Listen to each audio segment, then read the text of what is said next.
Official Wrestling presents Recent Developments.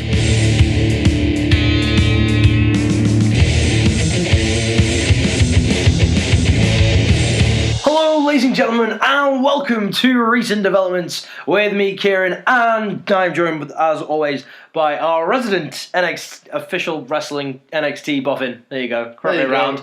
Crofter. Hello. Hello. So we're a week late, but that is because we wanted to cover the UK Championship tournament. Fashionably late. Fashionably late, as we've just finished watching the UK tournament. But first, we have to cover NXT TakeOver Chicago 2.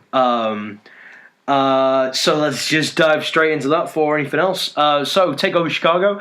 First of all, no Morrow. I was gutted. Oh, I was so upset, but it was because he was on the UK. Yeah. So we got 2 nights tomorrow instead of just the one. It so was I was okay all with worth that. it in the end. Yeah, absolutely. Talking about expectations going into this one, obviously we expect tomorrow. I expected a really good show out of this one. I think I said before... You were expecting this to be better. Yeah, I was fully singing before we saw this that this is the best TakeOver on paper over the past year, beyond a shadow of a doubt. Had some really money matches on there. Yeah. Nikki Cross v Shayna Baszler. Obviously had Aleister Black against the one and only 5 stars Lars. Velveteen Dream v Ricochet. It's all money, really. So it was sound, obviously, Gargano Ciampa too. Yeah. Some great stuff on paper. And for the most part, it delivered, I would say. Yeah, I'd agree. It was a weird one. It was great. It was so good, but there was just something. It wasn't quite at that same level. Yeah, I think it's because I hyped it up so much, man. I think you hyped me up as well a little bit too much as well. Because the build to this was one of the best builds TakeOver's had in a long time. Even Black v Lars was built a lot better than most people thought it would be.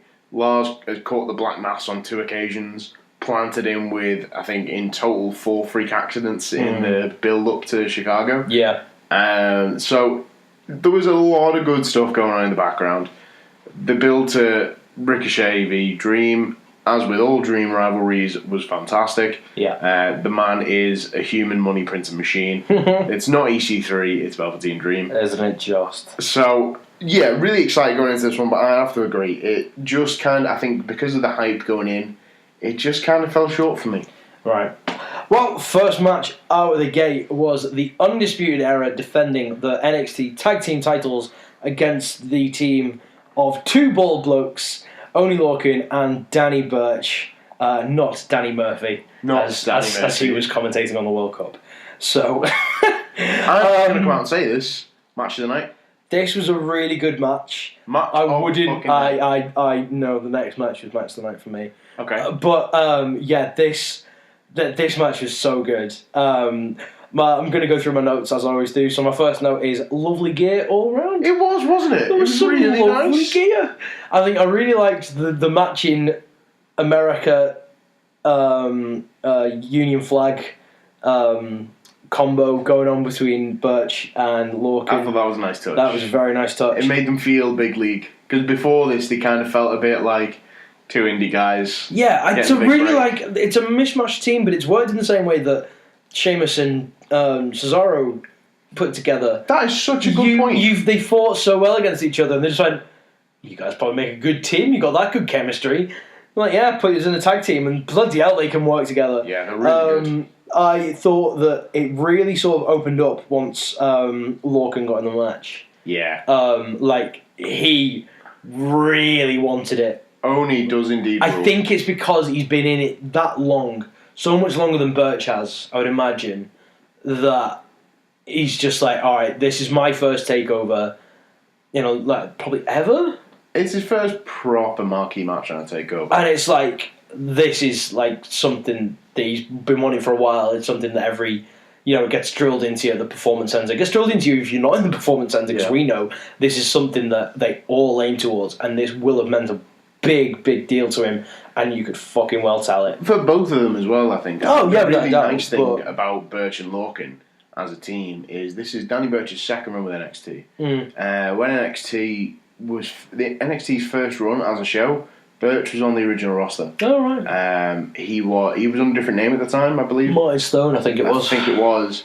He went away. He's in the second run now. He's determined to prove himself. Lorcan, I must admit, I don't know if this is his first run or what with WWE, but you can tell he's out to show people he's got it. He's not just this skinny bald guy, which a lot of people wrote him off as unfairly. Lorcan is one of the hardest hitting talent that WWE has, not just NXT, WWE as a whole. And I think this match really drove home just how good these two guys are. Yeah, absolutely. He did only did a flip from the top, did a flip to the apron. Oh my Christ! This one was like, yeah, we're in for a good one here, aren't we? My next note is that Lorcan has a death wish. Yeah, he was just going hell for leather. He does not care. Oh, it was brilliant. Adam Cole, who came out with Undisputed Era, who was not defending his North American title, he was out with Undisputed Era, and he got an out of here. Sent to the back. I was like, yeah, this is what we want. Yeah, this is good. Then we got a double submission from Birch and Lorcan. I genuinely thought that was it. I was like, oh my god, they're actually changing the titles. They're actually going to change it. They're actually going to do it. I was hoping for it. I think it was like what. I think that's like a sign that Lorcan and Birch did their job so well. Like, they came out to almost nothing. Yeah. No pop, no cheers, nothing from the crowd. And they did their job as babyfaces so perfectly that by the end of it, they got a standing ovation. Well deserved. And I think, and it was at that point as well, and like you said, like you wanted that to be the win, and that's their job as babyfaces. Is to make you believe in them, and that's exactly what they did. I really hope they continue to grow as a tag team, because it's what NXT really needs right now is tag teams. And if they're going to continue to pump out matches like that, go ahead, lads. Give them the titles. However, the Undisputed Era retained. It was a good match. It was a solid match. It was match of the night. Superb. For me, it was match of the night. You know how much I love Velveteen Dream, which we're coming on to. Oh yes, but for me, in terms of what made me... the way I determine my match of the night is what made me feel like a kid watching wrestling again. This made me feel like a kid watching wrestling. Fair. And I loved it. I was literally giggling with excitement watching them, because I love these guys, and it really was the top tier. It was incredible. It was like, this is what NXT... Like, I don't think we've seen tag matches this good since the Revival. Yes. I think that's a very solid... Since the DIY Revival era, we've not seen tag action this classic. Yeah. It's proper classic tag stuff. And you don't see it anymore. It's not just we've thrown these two guys together. No. It's we're putting on tag team matches. It's proper tag matches. Very good. Moving on to our second matchup of the evening. It was our boy Velveteen Dream taking on Ricochet. We love you, Velvel. Velvel. Isn't that like Bully Ray's wife, Velvel Holler, or something like that? Isn't that what Velvet Sky went as? There's only one Velvel in my life. And that's Velveteen Dream. Love you, Velvet. So he came out wearing fucking Hulk Hogan gear. Oh my god! I popped for this. So much. I'm gonna go into like a higher register. If the guy who had a pop at women commentating on World Cup matches is listening to this podcast, you may want to switch off now, because I'm going to go into a higher register when talking about Velveteen Dream. Ricochet came out wearing, like, I'd never seen Ricochet come out wearing his full gear before. He had wings! He had wings! I was like, so perfect. So perfect. For those of you who are fellow listeners to the OSW Wrestling Podcast, you will have noticed that Velveteen Dream was a toffee crisp. He was a toffee crisp. Or a bag of Cheetos, as was also pointed out. But, I mean, I preferred my own pick. Toffee crisp is a much better shout. Much better shout, if I do say so myself. This match... just about as sweet and lovely. Oh my god, this match was incredible. It was so good. This match was incredible. What do you expect from Velveteen Dream? Yeah, I know. He is a how he's not got. He's so good. You get a good match out of a dented lampshade. Oh, he so would. He's incredible. He so would. There was flippy shit that made sense. Yes. Like, this is one thing. This is the key for me. Yeah. I think this was like a big thing with Ricochet coming in because everyone had seen the Ricochet Will Ospreay match. And even if you haven't seen the match, you've seen opening sequences of where they just go hell to leather and they just bounce around each other and do flips and stuff. And like the main thing you point out is like, all right, there isn't much psychology to this. There isn't a reason you guys are doing this. They almost did the exact same sequence. Ricochet did the exact same movements, but with Dream moving around him, making it look like Ricochet was doing it for a reason and was making it part. And that is exactly what this needs to be. It is exactly just the next step up of making that incredible athleticism part of pro wrestling. It's phenomenal. Couldn't agree more with that. Those outside dives for days. So many. From both of them. From both. Because the whole... I mean, as we've discussed in the past, like, the whole thing with Dream is he always has a theme in his matches. Yes. And this one was anything you can do, I can do. Yes. If not better. So Dream was going... Like, you know, there was times when it was like, yeah, you can do it, but you're doing it, but not at the same level as Ricochet, but no one can. So that's not a, you know, but the fact that you could see he was pushing himself to do these things, phenomenal. Absolutely phenomenal. You really felt it, and I think the good thing about this build that a lot of people have picked up on, and it's become a bit of a meme at this point, the little screenshot of him in the pre-match package saying, they were talking about when he was Patrick Clark. He said, the Dream has no memory of that. And I love how they've just severed the ties. Like, Velveteen Dream is different. Yeah. He is not Patrick Clark. Yeah, he's a new man now. He's Velveteen Dream. Excellent. And he's doing so much more than Patrick Clark could do. Yeah, absolutely. And he's just channeling everything through this gimmick, through this character. That's of exactly Velveteen Dream. And it's just going to go to the top of the mountain. It's perfect.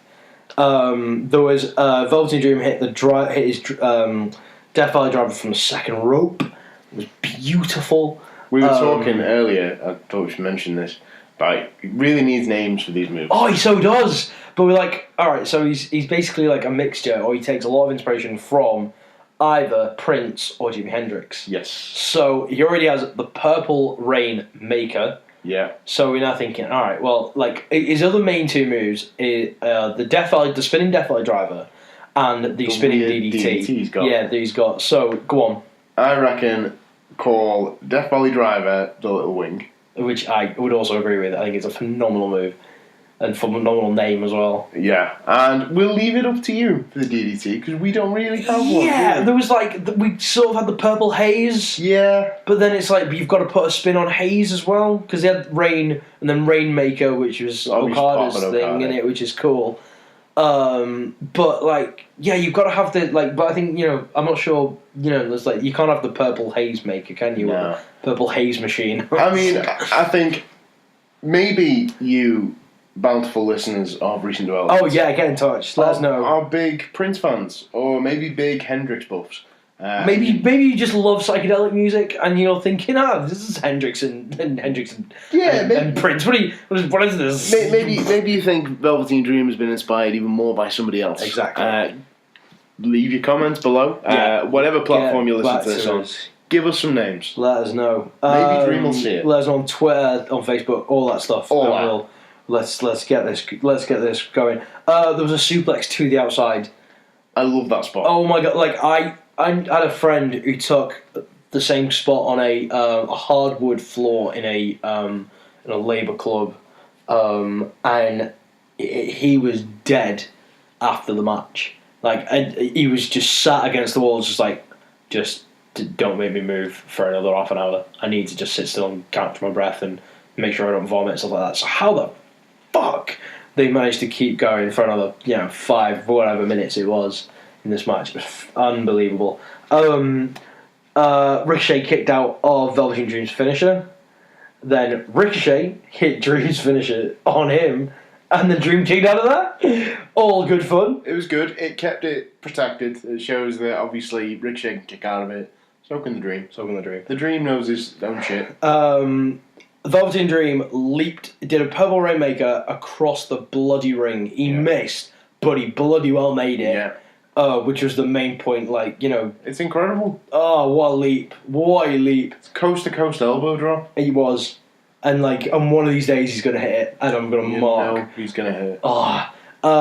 And then Ricochet hit is it the 630? 630 cents. 630, not the 720. That would be rather impressive. It would be rather impressive. Much more impressive. That's Not quite. That's a double 450, isn't it? To that extent, something like that. No, that'd be 900. That'd be impressive. Yeah, that would be 900 degrees. How much? Where would you land if you did a 720? I wrote that in down. another dimension. Yeah, that. Let's leave it at plane of that. Let's existence. leave it at that. If you can figure it out, send us in. Yeah. Send us your work it out, please. Yeah, someone who's marks. good at physics, fit all maths. Tell us if it's possible. Figure it out to go an extra. Anyway, and yeah, Ricochet picked up the win. This was my match of the night. Unbelievable. Yeah, what it was really good. A match. It was a very, very We close were off second. to a flyer right now. 2 matches in, it's like, we're on for it, lads. Yeah. We're on for it. It's going to be good. Next match. Not as good, in my opinion. Nikki Cross and Shayna Baszler. Saw a very, very good tweet. There's a Twitter account called WWE Creative Team, and they the Sarky bastards, I'll give them that, and they tweeted, half of our roster would be blown up just doing Nikki Cross's entrance. Yeah, it's true. It's so Brilliant. true. Brilliant. So speaking of Nikki Cross, so I'll take something I did like about this match. You know, I've been bleating on for so long about she's crazy and it's a stupid gimmick. Yeah. I still stand by that. Yeah. It's still fucking dumb. Yeah. But this was all in for this match. Like the whole, because my whole argument was, if you were that crazy, you'd just nut her. In this match, she just nutted her. She genuinely just nutted her, and it was like, yeah, all right, I'll give you that. If you're going for it, you've gone for it. She is just a nutter now, isn't she? And I'm okay with it. She's off her rocker. She's off her bleeding. Yeah, she's silly. It was to the point where it was uncomfortable to watch in places. Yeah, it looked what like, we want. oh, this is a bit. Yeah, it was absolutely. Even to the point of, I haven't got really much else to say on this apart from that it was a good match. Baszler retained, but it was bold to have Shayna retain it in the way she did. But I feel like it made sense for both. Yeah. Because it still puts over Baszler's, raw strength and aggressiveness in making people pass out, not even tapping out. But it also puts crossover and that she didn't tap. Yeah, she wouldn't. She wouldn't tap. Even to the point where there was a cheeky little smile just before she went. This was brilliant. It was so good. Fantastic. In terms of keeping your gimmick alive. Yeah. There's something I'll give Nikki Cross. I'm not a big fan of a gimmick, but she's all in on it. Like you say, the smile before she passed out, the commentators picked up on it, which I was glad about. It's something Morrow would have picked up on more, I think. But they did a good enough job of making a note of it and making it clear. It was the best possible finish for me. It was the classic Stone Cold Bret Hart situation. Yeah. But without the need for a turn this time. All he did was emphasise how much of a horrible person Shayna is. Yeah. And how tough Nick is. Absolutely. For, top marks all round from me. Yeah, absolutely. Next up was the NXT title match between Lars Sullivan and Aleister Black. Camera work was on point for Lars' entrance. Yes, it always is. Oh, I was so happy. It was that's first thing you look like. Christ, we learned that in year 7 when learning about Shrek, when they were low down camera angles to make somebody look bigger than they are. But the thing about Lars Sullivan is that he's big anyway. He's massive. So that low down camera angle and all the lights and everything, just wow, that's and I remember listening to Meltzer say that when you're at a house show Lars Sullivan, like you're in the same room as him. He has got this presence about him, but you could feel that on this. You could that was impressive. He looked like a friggin' mastodon. He was unbelievably scary looking. Insane. I think it just drives home 10 times over the fact NXT have got the camera work and the character work working in unison the way they're supposed to. Yeah. The camera work supports what people are doing. On the main roster, to me, it usually feels like the camera cuts, God knows what else, the overproduction. It's all very disjointed, isn't it? It's disjointed and it's distracting. Gets in the way. All it does in NXT is emphasise what's on screen. Absolutely. It got off to a very explosive start, which is what it needed to be. Didn't need to be a slow build at all. They just went hell for leather. I did my next couple of notes are I can't even write notes. It's so quick and awesome. Yeah, it was. There was so much going on. Take notes for this. I know it was brilliant. Just brilliant. I can't even I'm glad I haven't just watched it because I could have talked about this a lot more. But my next note is that Sullivan kicked out of Black Mass, and I marked fuck. I was like, oh my god, it's going to happen. It's going to happen. Oh, we should also mention we did predictions on this, like we do for like we do for a few good marks. But of course, it's only the two of us on here, so it's a little bit more tighter, and there's not as many matches to go through. However, your first ever recent development predictions champion with a clean fucking sweep. Yours truly. It did come down to this match, so I think it's the right time to bring it up. You were so confident. I may or may not have been in the corner of 5 stars Lars. You were so in the corner. I thought it was a time, but overall, I would say right move, keeping it on Black. Yeah. Because Sullivan still looks super strong here. Oh, yeah, exactly. I mean, my next note is that it took 3 Black Masses to finish him off. 3. There was the first one he kicked out of, the second one, and the third one. Done. Sick match. Everyone else is taken 1. Yeah. Sick match. It was great. Nothing to fault here. No, really. Absolutely not. Those... You could even make grounds of an argument for a rematch for Lars, but I wouldn't want to see one for a while. I think move on to the next thing now. Who do you reckon is going to be the next challenger for Black now? I reckon it's going to be either Johnny Gargano. Ooh. Okay. But more likely, Tommaso Ciampa. You see... I really think... the only thing I'd say with that is we're almost guaranteed a Tommaso Ciampa, Johnny Gargano number 3. We are. So we are guaranteed. So therefore, the next challenger can't be either of them. What if it's both? Oh no, you can't. I don't think that would just convolute it. Would you? I think that this feud, this beauty of a feud between Gargano and Ciampa needs a definitive end. With then, let the winner go on to face Black, but you need somebody else in the interim.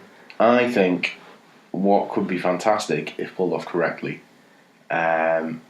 is put yourself in Black's position. For the last 2 takeovers, he's played second fiddle to Johnny Gargano and Tommaso Ciampa. You'd be a little bit pissed off. You'd think, I've worked my arse off to get to the NXT Championship, and just because these guys split up the tag team, they get to sit in the main event, and I don't. I'm the champion of this brand. If they want to face off and steal my thunder, I'll put my title on the line to claim back my main event. I think fair enough, but I think that's a storyline that could come after they've had the big blow off. It certainly could. We'll talk about this now because holy hell. So we had a street fight. We had Johnny Gargano against the absolute dickhead, fucking smelling of ants. We need to work out when I say fucking, we need to work out the timing to both say dickhead at the same time. I just feel like it would just be better for the podcast. He's just a dickhead. He's just a fucking dickhead. There we go. Fucking Tommy Entertainment. It was this match. I fail to believe. What's the thing on? Oh yeah. So this match got off to a start, and they brawled to the outside, and Johnny Gargano grabbed the side. And my note is, I fail to believe that guy sneaked that side into his security. I'm not being funny. If you try to get into an arena with a fucking metal stop sign, you be the one getting stopped, mate. There's something weird about that stop sign. Yeah. Yeah, man. It was there was just so much. I've only highlighted the best bits for me. The bits that I was like, oh my god. There was so much in this match. Like there was the neck plus chair times stirs equals ouch. Yeah, ow. There was then everything that led up to the top of the ramp. So I'll talk about this and then I'll say this bit and then I'll explain you can explain the rest of the match. There was the air raid. Johnny Gargano dropped Ciampa through 2 tables onto fucking concrete. Yep. Ow. Just fucking hell. Ow. Yeah, it sure looked like it hurt. Go on. Sure looked like it hurt last year in Chicago when we saw exactly the same spots. I know what they were trying to do. I know they were... Because they did it, carbon copy. They had Ciampa dragging Gargano up the ramp. They had him talk to him first and throw him against the entrance thing. And that, for me, is where I very nearly switched off. Because for me, that's boring. It was like, they're not going to just rehash it just for symbolism. Because for me, I can suspend my disbelief long enough to enjoy the match. But when they literally rehash the spots from last year, for symbolism, it ventures on bullshit to me. I wouldn't have minded it if... Like when he was dragging him up the ramp, I was like, oh, okay, I see what they're doing here. Oh, that's what a dickhead. Yeah, that's just. I think if Johnny had reversed it at the top of the ramp, and Johnny had smashed Ciampa's head into the thing, into the Titantron, that would have been a bit different. That would have been whoa, okay, that's nice little bit of reversal. You can see how this is going a bit. And that actually would have, I think that would have played into the finish of the match a lot better as well. But. I see what you mean now. I do see what you mean. For me, it wasn't just this alone that made me think that. It was the fact that while Ciampa had him about to do the air raid crash through the tables, took his ring off. It was the stupid fucking wedding ring spot. It was so dumb, man. It was so stupid. I didn't see the need for it. There was no need. It was stupid because no one believes that's his real wedding. I know we're watching wrestling. Okay, disclaimer: wrestling's fake. Everybody, like, fucking huge surprise. We all know that. We all know it's predetermined results. We all know. Get on to what you're saying. Yeah. No one believes that's his wedding ring. You've still got to have it believable. I'm not having that he went into this match and thought, I'll leave your wedding ring on. Wedding ring on. Fair play. I'm not going to lie, I thought you were about to say, I'm just don't believe that Candice LeRae and Johnny, like, hang on a minute, bro, they're actually married. No, they are. No, I know. No, okay, you're on about the ring. That's fair enough. It felt to me like the writers or whoever was responsible for what happened in this match got so enveloped in the symbolism. Yeah. That they didn't stop to think, are we pushing the envelope a bit too much here? Especially because I think it's just because I've been so invested in the feud. Because I love DIY. You know they're in my top 10 tag teams. I love DIY. I was broken when they split up last year. And this is what it's been building to. And to see it get almost pantomime treatment. Little bit. It was very stupid wedding ring borderline spot. WWE, wasn't it? It was. It was borderline silly. It was silly. Things. It was to see that happen with this feud when it didn't need it. No, but just irritated me a little. I can understand that. But anyway, so they were about to stretch Ciampa off, and Gargano was like, "Nah, bollocks to that, mate. Yeah. I'm just gonna batter everyone." I was like, "Yeah, fair play, mate." And I could maybe see the blow-off being a stretcher match. No, possibly. They haven't done one in a while. I know I said Steel Cage or Hell in a Cell, actually, would maybe suit it better. I'm thinking either Hell in a Cell or stretcher match for the blow-off match. Yeah. Because they're one apiece now. Spoilers for the ending. Ooh. Let's be honest. If you had the choice of, shall I listen to recent developments or shall I watch TakeOver first to get my results? Yeah, this is true. Watch TakeOver first. I mean, hello. Yeah, and then Gargano got Ciampa in the ring, made him tap out twice. No referee to count the fall. I like the fact it was Gargano's fault as well. Yeah. There was no ref. Yeah. That was fun. Yep, absolutely. All his own fault. All this stuff kind of brought me back after It was the Daft Punk fantastic. stuff. And then we got the finish of the Hangman's DDT onto the exposed wood. Oh my Christ. Just that finish was just like, wow. It shocked me. I could not believe that he won. Could not believe. The hate was flowing through me. I was like, you fucking dickhead. What a match. Like, that silly pantomime stuff aside, Yeah. what a match. What a match indeed. It's like probably about 4 stars. Well, Meltzer releases ratings. Oh, has he? He gave it 4.5. Oh, okay, fair enough. On par, unsurprisingly, with Lorcan and Birch. Fair play. Well, they're too high. I think so. I think Dream Ricochet got 4. Okay. From memory. Fair play. Could have got that wrong, but who knows. Melter knows. Melton knows. Go and ask him. Go and see Dave. Tweet him, make him dead angry. He hates it when you do that. Yeah, so that was TakeOver Chicago. There's not been any, like, have you seen the NXT from the week after? There's not been too much development. As always. It's kind of just a catch up on TakeOver. Yeah, was there any, because they normally do a couple of extra matches, don't they? Yeah. So who was on it? The big standout is Lacey Evans and Kairi Sane. And they've got this little feud bubbling beneath the surface. Okay. It's good. It gives I'm really happy that they're giving the women sideline feuds as well. Mm-hmm. Like what I say sideline in the same way that I refer to a sideline feud as Ricochet Dream, whereas it's just a feud that builds to good matches. It doesn't have to be for the title. Yeah, exactly.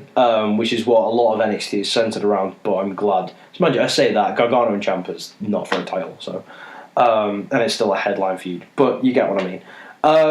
But yeah, so there's only that really. That's about all for TakeOver for NXT. For NXT, well, for NXT USA, shall we say? But as we can now officially say, because it's officially been announced, that NXT UK is now a thing, and I couldn't be any happier. I'm so happy. I'm so happy about this. Oh, mate, this brings like this podcast is about to become my favourite thing in the world because it's British wrestling. It is British fucking wrestling. Proper British wrestling. So we're gonna dive straight in to night 1, or as it would be known, the WWE UK Championship Tournament, because the tournament did, of course, take place on night 1 at the Royal Albert Hall, and of course it looked majestic.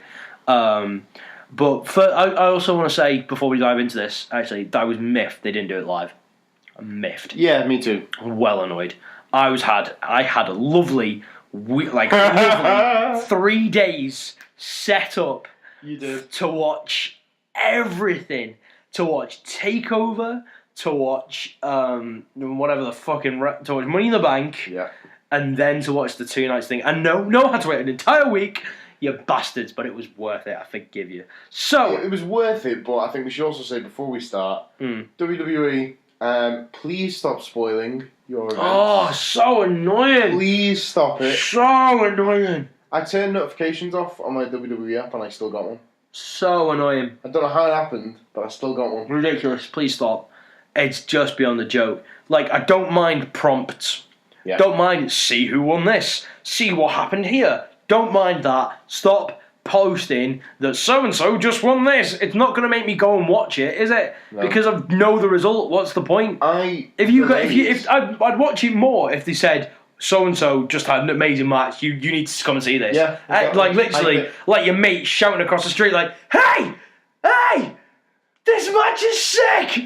Turn it on! Alright, yeah. If your mate shouted over the street, hey, these are just one, you go, alright. Fuck you! That's what you'd shout back. I didn't want to know that.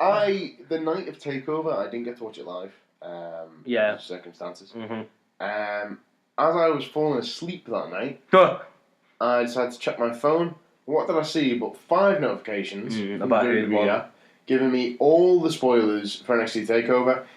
If you're on a different time zone, you don't always get to watch this shit live. Yeah. It would be nice It is if annoying, the company delivering the content doesn't spoil it for me. Because it delayed me watching TakeOver for a week. Yeah, I you didn't watch it for ages, because did you? it killed all the hype for me. I would have watched, if I was watching TakeOver live, I was buzzing for it in the lead up to it. I found out pretty last minute I wouldn't get to watch it live. The minute the results got spoiled for me, all the hype was gone. Yep. And the same thing happened with the UK tournament.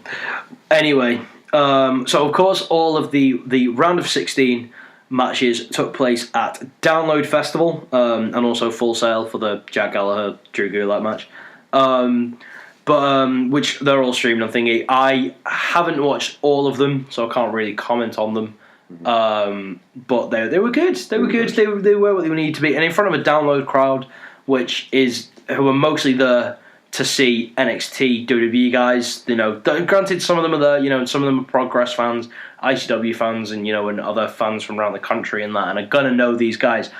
But for me, having those qualifiers on a Progress, on an ICW, would have made them so much better. Yeah. Because you'd have had fans who would have known the guys who were on them, would have fucking cared about them a lot more.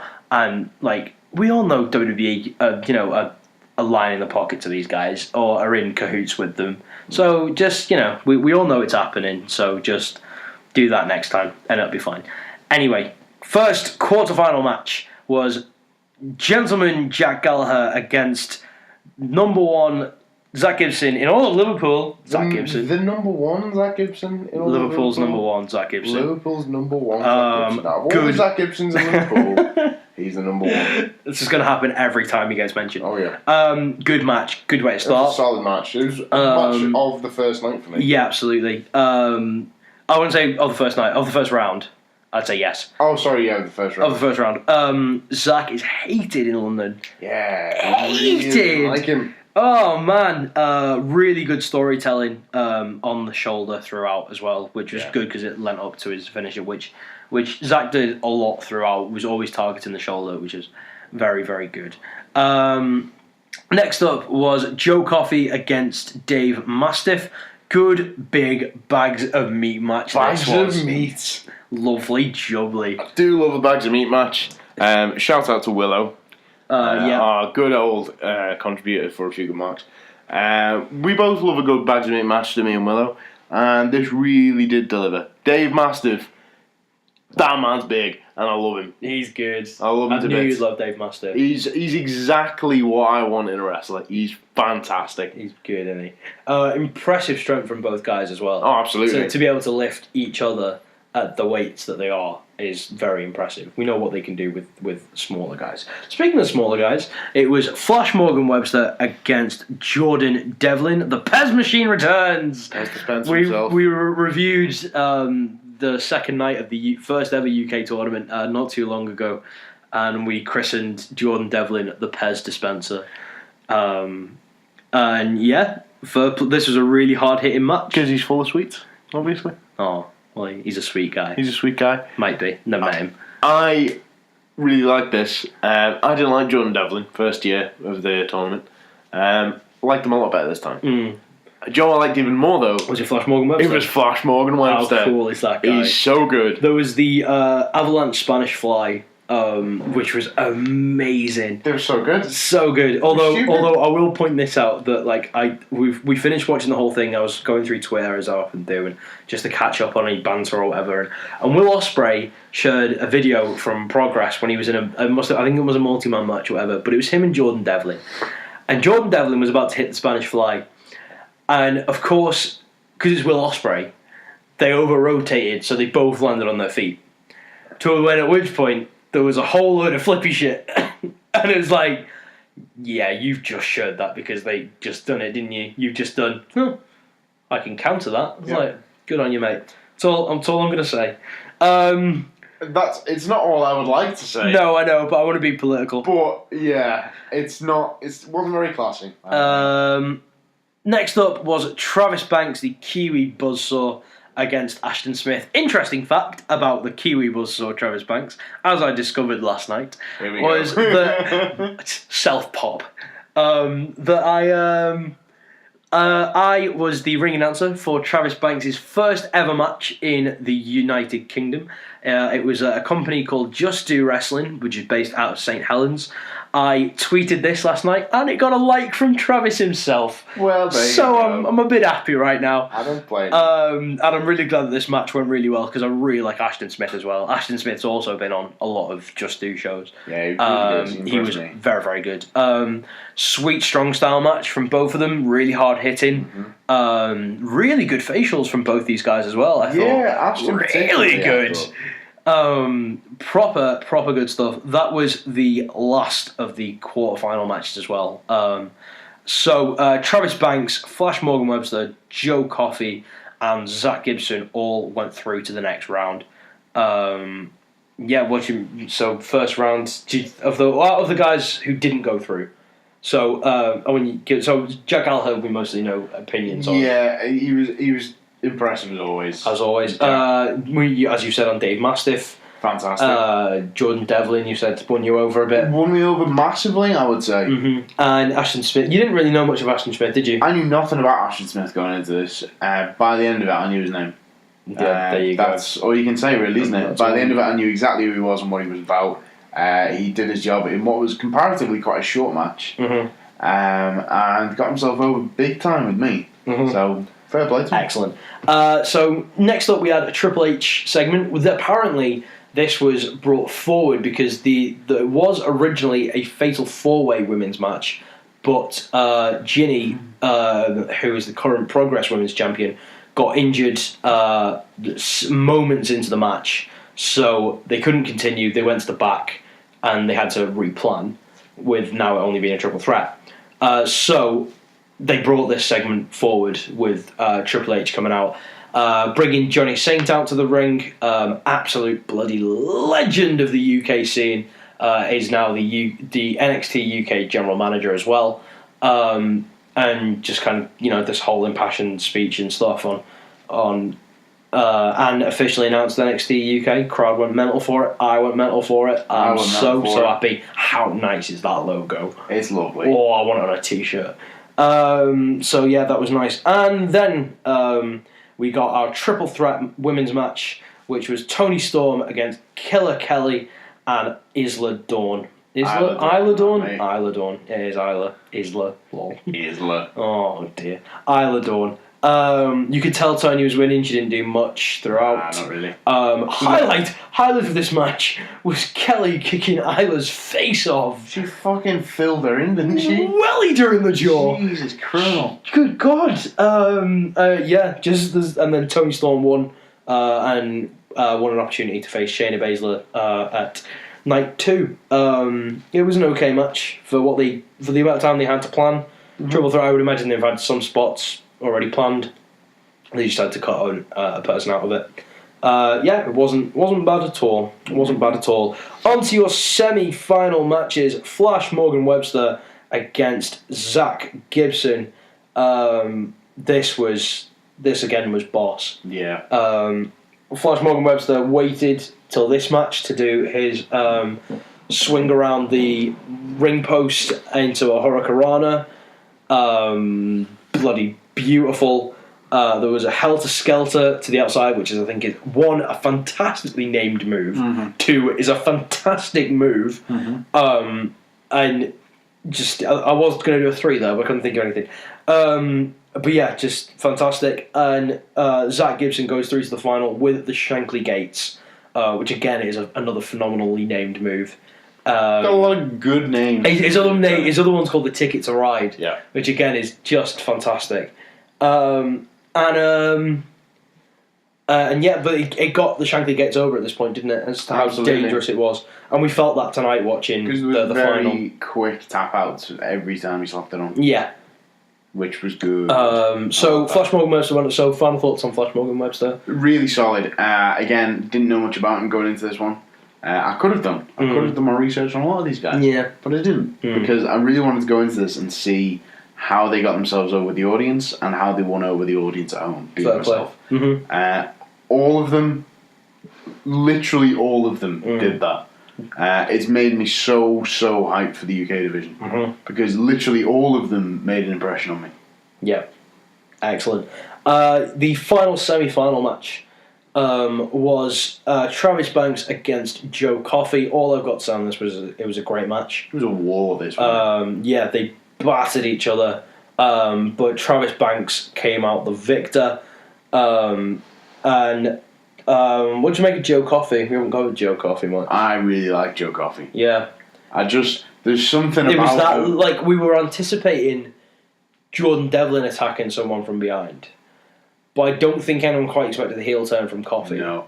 I think it's the Wolfgang effect. There's something about a big Scot just beating the 7 shades of shit out of someone. He's got a really good Scottish accent as well. He's got a really good voice. Yeah, he's cracking. He's belter. Again, one of the ones that made the biggest impression on me was the Coffey brothers in general. Yeah. The two of them. Yeah. But especially Joe for that one. Yeah, absolutely. So Travis goes through to the final. So we had our breather match before our culmination of the tournament, which was British Strong Style against Undisputed Era and a 6-man tag team match. This match was so much fun. I'm smiling just thinking. Same. There was just so many good spots. Like, highlight spot for me was all 3 members of British Strong Style throwing Bang up in the air and catching them all with bop. Didn't see it coming. It was beautifully well worked. Absolutely. It was so well done, and there was some beautiful, like the finish, where Trent Seven got him the Dragon Suplex. Tyler hits the ropes, comes off, clotheslines him, goes over. It was a fantastic move, and yeah, this match was just so much fun, so much. If you didn't enjoy this match, go check yourself. Go and check yourself. Superb match. British Strong Style got the victory as well. Final match for night 1 was Travis Banks against Zach Gibson. Again, I've just got a great final match. I was just engrossed in this match all the way through. Unfortunately, I did know spoilers thanks to WWE themselves. I did know who won this night, and of course, Zach Gibson, a man who has trained me in the ring, and I've been on many shows with whatever Heather or whatever won. I felt so fucking proud, not only just being a Scouser, and he's representing our entire region when they're all booing him as well. It's like, yeah, fuck you guys. It was a little bit like a bit surreal. Yeah. Like, and ever since I've known Zach, which has been for about 4 years now, like, that's always been his goal, and it's been so nice to see him get to that top as boss. So well done, Zach Gibson, winning the second ever UK tournament. Would go on to face Pete Dunne at the Royal Albert Hall tonight, as we are recording. It happened, all wrapped up about an hour ago. But then there was something that was on WWE that they showed, which was an exclusive, which was after the match and after everyone got out of the ring. Zach cut a promo, did the "We've conquered all of Europe." Did you not see it? No, I haven't seen this. So Liverpool FC went to, they did a really good run in Europe this year, but we had a song that went with it. Which is the song? "We conquered all of Europe." The song goes, "We've conquered all of Europe, we're never going to stop. From Paris down to Turkey, we won the fucking lot. But Paisley, Anfield, Shankly, the fields of Anfield Road, we are Law supporters and we come from Liverpool." And he put his own kind of spin on things, and so he was like naming places, naming people, and he named Robbie Brookside, he named John Kenny, who's a trainer at the Infinite Promotions gym, who I work for. So that was a massive pop. I was like, "Whoa, way to remember your roots, that mate." Fucking well played. And it was just a really, really well cut promo, and I was so hoping they'd give him mic time, because he is gold dust on a microphone. Yes. And you're only going to get more of that, and he's just going to become this mega bastard heel. And Like he's just, but saying that they are doing TV tapings in Liverpool, so of course he like complete role reversal. Absolutely. Complete role reversal. So on to night 2, which all happened tonight, but all seems so long ago. Opening was British Strong Style. No, it's not British Strong Style at all. It was Moustache Mountain, part of the same faction, but they are Moustache Mountain against Undisputed Era for the NXT Tag Team titles. Roddy has a rather nice dropkick. You can hate the man all you want, but he's got a good dropkick. I'll give him his dropkick. That's about all I'll give him. I wish I was as cool as Trent Seven. Don't we all? Don't we all? Child really like Super Ref. Yeah! Flying through the air! The ref had to like jump over somebody else to count Roddy who jumped over. To dive into his hang time was very impressive. It was some good height as well. He's a CZW Hall of Famer, mate. He's no slacker. Oh, absolutely. So it was a really good hot tag from Trent Seven. We were marking into that, weren't we? Yeah. Their finisher is ridiculous. The Tiger Suplex of the roped clothesline thing. Yeah. That's so good. Insane. That was one that they used. One finisher. The way they actually finished it. Sick moves all around. I put there was just a load of good double team moves going on here and there. O'Reilly strikes. Yeah. Incredible. Bop and bang, as we mentioned, is so belter. And, go on. The finish was Tyler Bate jumping off and delivering a knee. As part to of a downward falling. Burning hammer?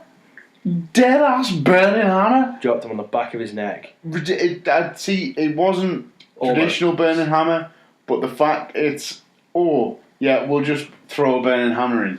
Yeah. We'll just pepper it in there. That's good. That's a sign of things to come for NXT UK. We have new NXT Tag Team Champions. The cheap pop was very much worth it. Oh, it was so worth it! It was so worth it! So cheap. It was like Aldi chocolate cheap. It was. Hey, don't knock Aldi chocolate, lad. It's cheap, but... Oh, no, I'm thinking of Lidl. It's cheap, but Little chocolate, mate. It's so good. It's cheap, but it's tasty. Yeah, absolutely. Oh, is it it's tasty? Aldi chocolate, mate. So we got new NXT Tag Team Champions. It was so worth the pop. Great way to start the night off. Just brilliant. I can't say anything else that was so good about this match. It was boss. It was really good. Next up was Charlie Morgan against Killer Kelly. Didn't see much of this. No, it was a filler match, but it solid all around. Charlie Morgan went over. It was good because we saw Charlie Morgan the night before in the crowd, so it was good to see him in action. I like how they're showcasing the women's division a bit more. Mm-hmm. As Triple H quite rightly said, we're going to have the tag division, we're going to have the women's division. It's good to showcase it now. Absolutely. Next up, we were getting a triple threat to crown the number one contender to the WWE UK Championship. Mark Andrews, Travis Banks, and Flash Morgan Webster all walked out. We thought, this is going to be tasty, this. Yeah, lovely. Then the man himself, Johnny Singh, walks out, and we're like, he's going to put himself in the match here. Yeah. He probably could, and he'd still win it, because he's that bloody good. He's like, I'm going to make this a 4-man fatal. A fatal 4-way match is what he meant. Fatal match. A 4-man fatal match. And we got Noam Dar. Noam bloody Dar. Supernova's back. I love that man so much. And of course you got the win. Yeah, too. Noam Dar is the number one contender to the WWE UK title, and I could not be happier. Do you know what because I didn't see the spoilers for who was coming out for the Fatal 4-Way. Yeah, you didn't know the you didn't even know the triple threat was happening, did you? So when Johnny Singh walked out and he said, "I'm going to make it a 4-man fatal." Yeah. Do you know what I thought was coming out? Go on. Neville. Oh. So it crushed me just a little bit, mate. When I heard Noam Dar's music, that would have been icing. Wouldn't it? Wouldn't it just? Oh my god. Now do you see my pain? Now I'm disappointed. Do you just see the pain that I live in 24/7? Oh, poor knowing Neville. that Neville's not coming back. Poor Neville. Poor Neville. So belting match. All four guys pulled out some amazing moves. It was a really well matched great four-way. chemistry. Belting match. Noam Dar goes over and is your number one contender. But after the match, the Coffees, Joe and Mark, run down, batter everyone in sight. Noam Dar's like, nah, don't fancy it, lads. Don't fancy it. Near for me. Fucks off. So Noam Dar's having none of it. But we thought this made sense because he is Scottish. on 205 Live. He's a heel. No, he's not Scottish. He is Scottish, but it's like that's not the reason. Yeah, but Coffee's Scottish. They are, but that's why I'd have thought like if anything, he'd have gone down. He'd have heel turned with them. Yeah. But he just I thought you were going. But he went no. But he just went nah. Not having it, lads. Not having it. Don't want to involve myself in all that stuff. So yeah, solid. Next up was for the NXT North American title, Adam Cole's first televised title defense. Maybe his first ever, we don't know. Not entirely sure on that. Against Wolfgang. Solid match. It's good, this. Solid match. It was just a good match. Yeah. I didn't make any notes for this. Me neither. Didn't have to. It was just very enjoyable. It was just good. Very enjoyable. Well worked by both of them. Really felt like a David and Goliath kind of deal. Yeah. Wolfgang lost because he took too much time to do stuff. Took a couple more risks maybe than should have done. And Cole capitalised. It's got them both over as the characters they work so well as. Mm-hmm. And Adam Cole's so over. Everywhere he goes. Oh, he's so over. He'd be over like buying toothpaste. It's ridiculous. Our next match. Adam Colgate, baby. Adam Colgate. Oh God! I'm so tired. Moving swiftly on. Velveteen Dream and EC3 taking on the team of Ricochet and Aleister Black. This is so good. Oh, this match. This is just house show galore, wasn't it? It was. So he starts off, Velveteen Dream rips off his own shirt to reveal a cut-up, tasseled Aleister Black t-shirt. Oh my God. You get to the ring, say his name, chants, start going. I start having flashbacks. I'm just really enjoying life right now. Then you just leave. It's just lovely. Gives a 3C3. You have him. Yeah, go on. I've had my pop. You have him now. This match was just so good. Yeah. There's just so much stuff going on. I just have lovely match. Lovely finish. What a great match. Dream was fab, as always. I just love him. I just gotten to the point of physical attraction now. I'm actually in love with Velveteen. He's so good. He's 22. He's 22. It's ridiculous. I was like, I'm gonna have to commission someone to get me purple shirt made. Yeah, you need to do it. I need to get this made because it's just like the one they have at the moment's just awful. I'm gonna look into doing this, and it will happen. Yeah, great match. Fantastic. Great match. Ricochet and Aleister Black won. After the match, it was quite interesting. Ricochet took the title belt and handed it to Aleister Black, which was nice. I think we were saying this as well. It's like, this is the nice thing about NXT, that you don't always know if something small that happens is going to then come off big. Mm. Like when EC3 climbed up, used the top rope to come down, and Velveteen came down, like clutching his knee. I was like, is this part of the match, or is he actually hurt here? Yeah. Was that not planned? And then of course at the end, Velveteen just goes, my knee, I'm just gonna fuck off. See in a bit. Just my knee, so I'm gonna go to the back, and totally left EC3 to take the pin. But again, with stuff like this, it's just sowing seeds. Ricochet could very well be the next contender to Aleister Black. He could be. Could very well be. Could be. The next match was for the NXT Women's title. It was Shayna Baszler against Toni Storm. Didn't see much of this match either, unfortunately. But it was all right. It was circumstances, really. Our network connection was not great. No. I shall be calling my provider in the morning. It's having strong words. I don't pay money to have fucking fibre optic for you to cut it out on me. Sorry. Yeah, it cut out. I was a bit annoyed. A bit annoyed. I was a bit annoyed. But from what we saw, it was pretty solid. Yeah, solid. So happy Toni Storm's getting the recognition she deserves. Again, this is going back to Just Do. I've worked a number of shows with Toni Storm. I say worked. I'm a fucking ring announcer. I've been on many shows that Tony Storm has worked. It's the correct way to phrase that. And yeah, it's just great to see Tony getting the that, and of course, like, you know, she's been Progress Women's Champion for was for ages. She's had numerous tours of Japan, and it's nice to see her like getting put on this more of a global stage. Absolutely. Belter. And finally, main event for the WWE United Kingdom Championship, Zach Gibson against Pete Dunne. Oh my Christ. This was just... To me, this is what being a UK fan is about. Like, the level of technical ability in this match, the level of storytelling, just everything about this match was brilliant. Even from, you know, for Zach going back to stuff that had worked the night before, going for the Helter Skelter on the apron, on the apron, and Pete reversing it into an X-Plex onto, not on the apron, fucking the ramp. Fucking the ramp. I'm so tired. Helter Skelter on the ramp. Yeah, it was reversed to an X-Plex on the ramp. It was cool. It was belter. Yeah, this match was just so good. And again, like there were moments where I was just like, again, taken aback. Like, that's a guy I've known for ages now, wrestling on things. So it was really kind of cool. And yeah, Pete Dunne retained. Fair play. You're starting a new brand.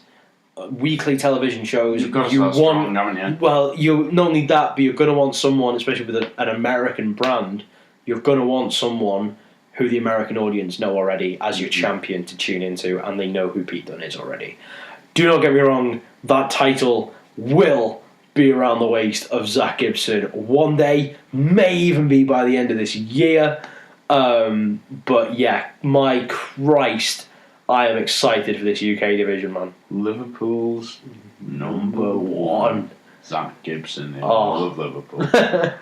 Brilliant. Of all the Zach Gibsons in Merseyside, he's the number one. He is the number one.